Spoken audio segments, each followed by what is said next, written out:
Hi everyone, I'm Mackenzie, and joining me today is reporter and video game nerd Mark Santamartino. Hello, Mark. Hey Mackenzie, how are you? I'm pretty good. How are you? I'm excited. This is really the first time we've met each other, but I feel like we're going to have a lot in common. I feel so too. We both kind of recognize that there's a lot of discussion to be had about video games. There's news coming out pretty much every day about something. So I thought we'd jump on a bit of a chat, do a bit of a roundup of some of the latest stories, and just turn it into a nice little package for our viewers so that they can understand what's going on in the world of video games right now. Awesome. I'm all for that. There is so many cool things to play this year and so many big news stories. So let's dive right in. Yeah, let's do it. Kicking off with probably the biggest story for this week, which was that the new Halloween game has been refused classification in Australia. So this comes from independent developers Illphonic, and essentially it has been banned from Australian storefronts for containing incentivized illicit drug use, which essentially means that gamers can get a bit of a boost by using an illicit substance. This isn't the first time that games have run into this kind of issue here in Australia, but do you think that our standards are a bit too tough on video games, or do you think this is a fine decision? Yeah, I suppose it depends. Like if I was 15 years old and you asked me, I probably would have said yes. But now that I'm an adult with a child of my own, I think that probably not. Because, we've seen a lot of games get banned from Australia over the years and they've just not hit store shelves at all. I think the important thing, and obviously we're talking about this because we're thinking if Halloween gets banned, does that mean Grand Theft Auto gets banned? But really, I don't think that's the case. In this instance, it's pretty clear that the problem is not necessarily that drugs are shown at all, which there will be drugs in Grand Theft Auto, but that it's almost like a power-up. It's like if Super Mario had his mushroom and we're glorifying it. So I think that's a fair problem. I mean, we have these rules for a reason, and, anything glorifying what is an illicit, so an illegal substance, probably needs to be taken into account, particularly for all the kiddies who might want to play this game. Yeah, totally. Do you think, this game will probably, if it did come, would be maybe an R18 or an M15 plus. Do you think that by banning it this way, the classification board isn't really trusting adults to know, okay, this is a video game, this isn't real life? There's a lot of people saying that we're a bit of a nanny state. Do you think that has a bit of validity? We're totally a nanny. We are absolutely a nanny state. And I'm interested to hear what you think as well, Mackenzie. But look, I agree. I think we should have R18 plus ratings for video games in Australia. It doesn't really make sense to me that, we allow that for things like movies, but we draw a weird line with video games. That being said, I was playing and watching movies, playing video games and watching movies that were probably not suitable for my age as a kid. And so, you've got to find a way to draw a line somewhere. And, I don't know. What do you think? I think it's okay. Would I have liked to have played this game? Sure. Am I super upset about it? No, because I kind of understand it. And I think there are bigger games coming out this year. But what do you think? Yeah, totally. I wasn't really aware of this Halloween game until this news came out. I do think that there is, we should be a little bit trusting of our audience. If you're going to make it an R18 game, then that sort of puts a big stamp on it that's like, this is a game for adults. I know kids are probably going to find their way to it, but maybe that's a little bit more on the parents rather than the actual game itself. A game that I particularly love, Disco Elysium, I think had the same issue with some of the things, but I think those elements is what was sort of a big part of the story. So I could see maybe something like Halloween, you could take that element out and the game would probably be okay. Something like Disco Elysium, where it's a big part of the story, it sort of needs to function a little bit more. So, it's kind of a two-way street, I think. Correct. You're absolutely right. In a perfect world, there is no reason that adults who make a game with adult themes to be played exclusively by adults shouldn't be allowed to happen. So, yes, I think we probably do need to loosen the rules. That's just my personal opinion, to make sure that what are ostensibly works of art are allowed to be appreciated by people that have the experience in life to take them for what they are, a video game rather than, a yes for drugs campaign. But I think at the end of the day, the rules are the way that they are. So I'm not surprised this game got banned. As for whether or not they change, I think the government's got a couple of other bigger priorities at the moment. But we shall see if Halloween ever makes its way to Australia. Cool. So I guess moving on to something a little bit less intense, we've had some custom hardware announcements for some new games coming up. PlayStation's Wolverine and Xbox's Gears of War E-Day have both come out with custom consoles and controllers to go along with the games. Are you keen for both or either of these games, or neither of them? Look, I don't know about you. I don't think I have customized the look of any of my consoles since the Xbox 360 days when you could swap out the faceplate. I suppose, if I didn't already own a PlayStation 5 and I saw this one, I might want to pick it up because it is pretty cool. A lot of people want to be buying a PlayStation or an Xbox at the moment for, Grand Theft Auto, which comes out in a couple of months. But look, I'm probably not going to buy this one. I'm trying to pay off a mortgage, so I might save my pennies and just buy the actual games. But I don't know, they do look cool, which I'm sure you think the same. Yeah, they do look cool. I mean, yeah, again, I've got consoles already, so this would feel a bit excessive to go out and buy something that just looks like this game. But I mean, games and companies have been doing this kind of thing for different game releases for a while. I don't know, does it feel a bit bitter knowing that now physical games are going away, but they're you can still buy hardware? Does it feel money grabby to you? I don't know if it feels... I don't know if it feels money grabby. These companies are there to make money at the end of the day. But yeah, sure. I don't want my discs to go away. And I don't think buying a faceplate is ultimately going to fix that problem. I do think, in the grand context of it all, Sony is probably going to get 1,000,001 comments on their Instagram post about this, just with the disc emoji there.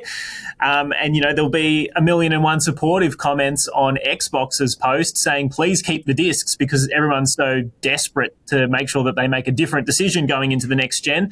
But yeah, it certainly doesn't replace it. I don't think anyone's going to forget about the disc debacle anytime soon, but I think that's really yet to play out, right? That's going to be a big thing for PlayStation 6 rather than, whatever is left of the PlayStation 5's life, right? No, totally. I would agree with that. And I think, yeah, if you're a big Wolverine fan, these are very cool, and I'm sure people will definitely buy them. And the Gears of War ones are also cool. They've got a collaboration with the Xbox Design Lab, so they've even got one that's custom, and then you can customize it even more. So that is pretty cool. Oh, Xbox goes above and beyond. They've been doing it for years with the controllers. I remember when I made my first Xbox custom controller, it was just the coolest, thing to think that I could control the color of a D-pad versus the buttons and the thumbsticks. They do some really cool stuff on the hardware side. I suppose for them, it's unfortunate that doesn't necessarily bring them bigger sales. PlayStation is definitely well ahead in the race. And even though it's amazing for the fans who want to make their console look like Wolverine while we hack and slash our way through this new X-Men story, I'm happy just to see it on my TV if they give it to me as a disc, please. I believe Wolverine will be. Yes, it will be. That's what I've heard. Yeah. Great. All right. A couple of, shorter stories. Xbox CEO Asher Sharma tweeted, I think yesterday or the day before, a little bit of an Elder Scrolls 6 tease. Have you seen this tweet? I've seen the tweet. I would say it is a great marketing tweet, and it's probably lacking on a little substance. I'll believe it when I see it. Give me a proper gameplay trailer for the Elder Scrolls, not just them, but even for Grand Theft Auto 6. Just show me how this game actually looks. But look, obviously she's saying that it's not only beautiful, but that the story is what really impressed her. You would expect her to say that as the CEO of the company. But, I've got my fingers crossed for it. I was a little disappointed with Starfield when it came out. I don't think it lived up to the expectations that we may have had for it, but I know a lot of people that love that game too. So I'm hoping that Elder Scrolls 6 is the game that really is the tentpole for Xbox, because God knows they need some big exclusive games right now. Yeah, they definitely do. They're leaning hard into E-Day at the moment as their exclusive. But yeah, I think definitely an Elder Scrolls 6 would swing a lot of people back their way, I think. Yes. I mean, look, I think it's encouraging to know that this game still lives. Let's be honest. It's been so long since we knew that it was being made. Kind of makes me wonder if it's been in development hell in some way, shape or form. But we know that it's obviously taking a lot longer to make these big open world games. So hopefully everything is going smoothly and we get to see more soon. I hope so. Yeah, I hope this is an indication of, maybe a trailer or something, perhaps around Game Awards season. They might drop something, but, we'll wait and see. Finally, in news, some really good news for the Australian game scene. Aussie devs House released their new game Big Walk recently. And within the first week, they sold 1 million copies, which is absolutely insane and such an amazing achievement, particularly for an Australian studio. Have you played Big Walk? I haven't, but I just downloaded it. Have you played it? I haven't as well, but I have a group session tonight and I'm really excited to get into it, actually. Nice. I was very jealous. One of our colleagues, Julian Price, was reviewing the game with a couple of our colleagues. And for a week, all I've heard is that they were having the most fun online. But I think, and this is what he said too, the game itself is like just a great playground. But I think the enjoyment that you get out of the game really depends on the group you have. So if you have the right group of friends, I think it's a 10 out of 10. If you don't, I think it might be a bit harder for you to enjoy all the puzzles that this world has to offer. That being said, it looks weird. It looks wonderful. I loved Untitled Goose Game. I've got a lot of love in my, heart for House. And, 1 million sold in the first week. Good on them. Like, we want more Aussie developers like them, like the guys behind Hollow Knight to be successful so that we can, stake our little claim to this incredible industry in Australia. Yeah, 100%. I know I did a piece earlier in the year at Alt Games Fest, which was all about Australian independent game developers. And yeah, I think our scene has got some really great games, and it's nice to see that they're getting out into the world. And very successfully too. There are so many video games launched around the world on mobile, on smart devices, on iPads that have to compete for attention. So to hear that these Aussie developers are really capturing, the love from around the world, good on them. Like, it's not easy to do. No, definitely not. And finally, I thought we would round this out with a little bit of what we have personally been playing. I know you have a game that you are very keen to talk about. I am, but I feel like I've been yapping at you this entire time. So why don't you tell me what you've been playing? Oh, sure. I have been playing something from 2018, and that is God of War. What, the first one on PlayStation 4? Yeah. Well, I'm playing not it on the PlayStation 5, first one, but like the Santa Monica Studio all one-shot one. The beautiful boy and Kratos story. Cool. I mean, one of my favorite games of all time. How far are you? What do you make of it so far? Yeah. I think, it's hard to judge where I am. I feel like I'm getting pretty close to the end. But I've been absolutely loving the story and the world. I'm such a big, Norse mythology fangirl. So just being able to experience all of that lore like this has been something that I've really enjoyed. The combat is so satisfying. I'm not particularly very good at video games, but I think, when you get those right combos or you dodge something and, throwing the axe and pulling it back and just all of that is just so much fun. I've really been drawing out this experience. I'm going and getting all of the 100%ing everything because I just want to stay in this world as long as I possibly can. They did such a good job. That game feels so visceral. I think that's what you were describing with the axe. There's no other game that has really created a weapon like it. And honestly, no spoilers, it only gets better. Oh, even to the next game. If you're going to play Ragnarok afterwards, I think it's just a phenomenal series. And I'm really excited for Lao Fei. Is that how we're pronouncing it? I think so. The one that has Karen from Daredevil in it. I think that's going to be awesome when it comes out in February next year. So you're playing it at the right time. Yeah, well, actually, seeing that LaFay trailer was like, oh, that's right. I never went and played those games. And so I just went to a CEX. I found a secondhand copy for $18 and I'm like, this is it. This is the new game that I'm going to play. And yeah, I've been loving it. That is the deal of a lifetime. I reckon if you tried to buy that on the PlayStation Store, it would probably be $120, which is why we need to keep the discs. We need the discs. Yep. We need the discs. No, that's awesome to hear you're playing that. Are you playing anything else, or are you just 100% in on God of War? I mean, pretty much 100% in on that. A few little games here and there. As I said, I'm going to play Big Walk tonight with a bunch of friends, so that should be good as well. But other than that, 100% in on God of War. Nice. I mean, I don't think you can be playing a better game. Mind you, I am very excited to be playing what I am at the moment. So thanks to Nintendo, well, I've been lucky enough to get my hands on a little bit of time with Nintendo's upcoming big game, Fire Emblem Fortune's Weave. I don't know if you have ever played a Fire Emblem, McKenzie? No, I haven't actually. Okay. Well, they're a strategy game. If you haven't seen them before, it's very fantastical, and it's basically like you need to know what units you have so that you can exploit the defenses of your enemies. But it's always wrapped up in a weird story about kings and gods and fates. It's awesome. And this one is set in basically a Colosseum type setting.